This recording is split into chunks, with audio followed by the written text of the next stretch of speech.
Hi, I am Dr. Gupta, and today we have Jessica Wall with me, and we'll be recording our first podcast on diuretics. Get excited, be ready, everyone. Cheers.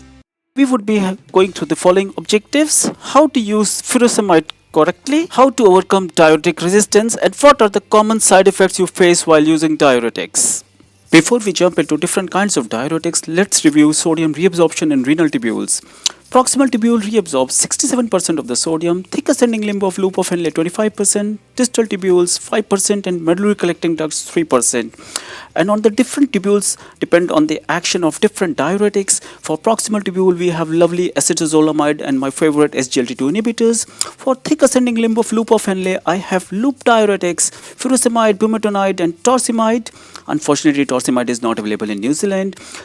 For distal tubules, we have thiazide and thiazide-like diuretics, and we also do have amiloride, triamtrane, eplerenone, and one of my favorites again, spironolactone.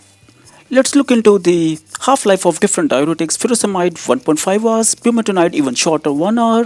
Thiazides, some of them are quite long like indapamide and chlorthalidone, and potassium-sparing ones are again longer. For an action of loop diuretic, you need to have a threshold value. For furosemide, it's just 20 milligram. You give 20 milligram, the person starts to pee. Though GI absorption is slowed down in cases who have edema, and also sometimes natriuresis is also affected in those patients who have edema. But for furosemide, you also need to have a ceiling dose, which is around 160 to 200 milligrams. So if you go anything above that, that won't help.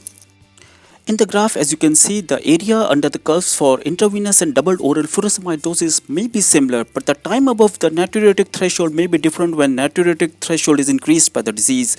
This is likely to explain the common observation that intravenous doses of furosemide, which achieves higher peak therapeutic levels, might be effective when oral doses lose their effectiveness, especially if natriuretic threshold is increased. Let's review the metabolism of loop diuretics. Loop diuretics circulate bound to the albumin. 50% of the furosemide is excreted unchanged in the urine, and it inhibits sodium potassium to chloride co-transporter. The same co-transporter is also expressed in the inner ear. That's why sometimes when you give very high doses of furosemide in the range of 1000 to 3000 milligrams per day, you develop deafness or tinnitus.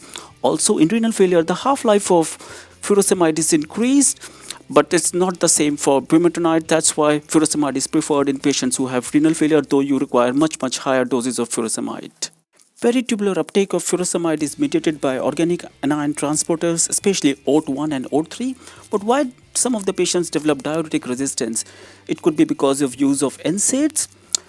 It could also be because of endogenous metabolites of uremia in chronic kidney disease patients or metabolic acidosis. All these factors shift the natriuretic curve to the right. That's why you again need to give them higher doses of furosemide to overcome diuretic resistance. Post-diuretic salt retention, very important concept. Whenever you give furosemide, initial natriuresis occurs in first 3 to 6 hours, and after that the kidneys start to retain salt and water. That's why it's important to give furosemide always twice a day, morning dose and an afternoon dose. Exception would be once the GFR is low, less than 15 or 20, and make sure your patient is on salt restriction. Otherwise, there would be positive salt balance and it would retain more of salt and water, and you would lose the effectiveness of furosemide. Whenever you have ECF volume expansion and you try using diuretics, you undergo a phenomenon called breaking phenomena, which is an adaptive response. The volume depletion occurs with diuretics, neurohormonal activation occurs, and there is more of proximal and distal tubule salt absorption. This defeats the purpose of diuretic. And also there is a maladaptive phenomenon in the distal tubule in the form of hypertrophy and hyperplasia. To overcome this breaking phenomena, use thiazides, whether it could be metalazone or chlorthalidone or indapamide, and they have been shown to reverse the structural and functional adaptation. I often get a question from the ED doctors: hey, we have a patient who has come with heart failure and the home dose of furosemide is 80 milligram. What should we do? The simple answer is give a bolus of 40 milligram intravenous and put the person on infusion. Hey, my patient has got a furosemide home dose of 160 milligrams oral. What should I do? Give 80 milligrams of intravenous and start infusion at 10 milligrams per hour and then add metalazone.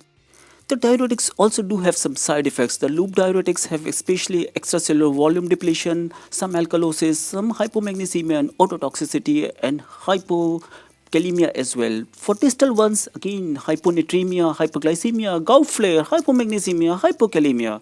Potassium sparing diuretics, they are usually good, but they can cause hyperkalemia, sometimes metabolic acidosis and gynecomastia. Take home points from today's presentation. Furosemide used always twice a day, except once the GFR is very, very low.